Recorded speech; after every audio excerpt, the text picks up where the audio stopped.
besides these rather technical input data, which the personalization is based on, Nugget provides information like product interests and social demography, and I'd like to explain a little bit how it is done, how we do it. This process takes 3 steps to provide full profile information for 100% of the reach for the website. So in the first step, we do collect the click behavior and store the click history, so we know how people behave. In the second step, we survey a very small sample of the users, of the audience. And in the third step, we calculate profiles based on statistical algorithms for the whole reach. So for each and every single client and page impression, we serve a full profile of social demography and product interest and lifestyle information.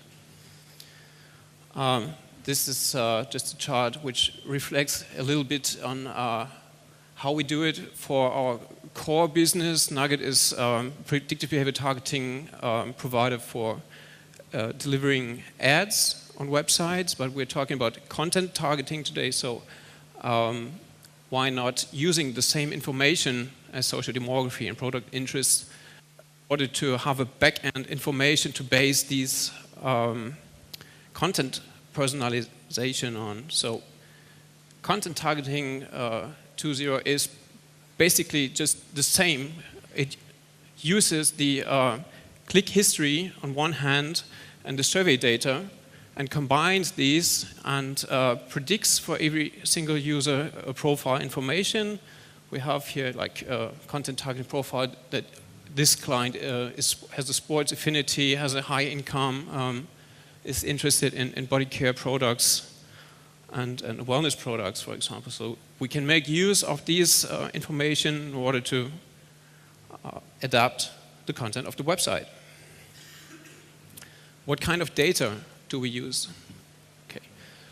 On the one hand, it's always the click history, the click behavior, which we have, and we can add different kinds of third-party data, such as survey data, for example, such as Nielsen home scan panel data, or even cross-user from brand websites.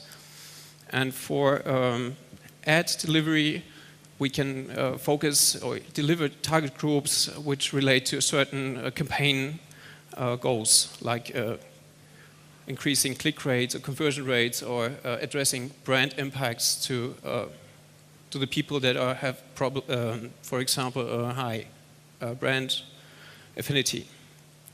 So the same thing happens from the mechanical point of view, or from the statistical modeling point of view, with the click behavior. This is always the basic.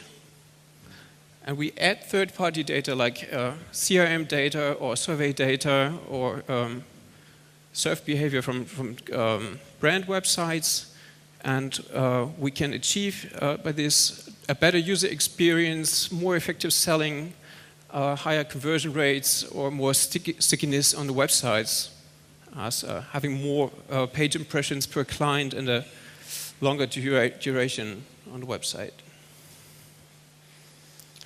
Oh, what's this on? So why classical solution often fails is too much complexity. Yeah? Rule-based engines often have the problems that there's an ongoing need for adding exceptions of the rules. So this leads in the end to a very high effort in maintaining the system and too much complexity.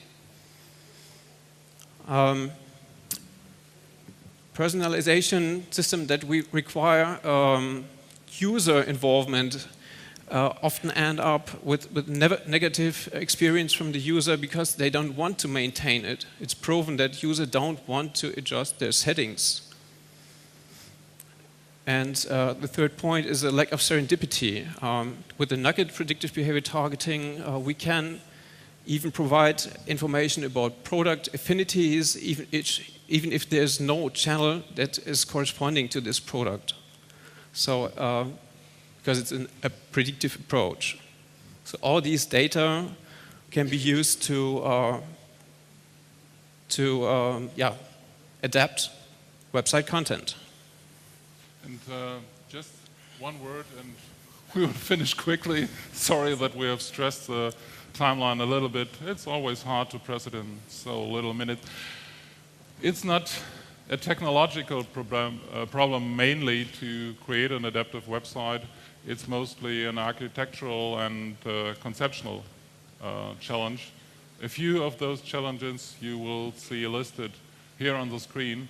If we design a website which isn't static, you have, for example, to be very much more detailed when generating content and inputting content. For example, to be able to target, you have to add tags and categorization to your content. Content which has been tagged and can be delivered must be much smaller. It isn't a page which is delivered, but this page is composed out of many different components. You might have to have different alternatives for an element on the page, like the key visual and so on. The design has to be flexible, fluid. You have seen it when you turn the page, for example. It has to adapt. It has to adapt to different screen sizes, to different devices. And interactivity, for example, has to be guaranteed for many different device types. For example, if you're on a touch screen, there is no rollover. You can't move the mouse over a certain region, but you can only click, and you have to use this. And maybe the most challenging aspect of it all is communication with the user. Do you tell the user very clear, very plain that you're using this information? Do you tell it at all? Do you hide it? Please don't hide it. And finding the right balance between content which is automatically placed on a page and which is manually placed there. It might get too confusing if the content of the page changes every time the user goes there and goes back and so on. It's a fine balance to find. And what is especially challenging for us as an agency is the perceived loss of control with our client. In the past, we could give him screens, ready-made screens, which he could approve, bring this online. Now we can only provide him with drafts, layouts, and present him some rules how the content will appear on the page. This is definitely not the way with many websites how the client works. And this is the end. Thank you for your patience.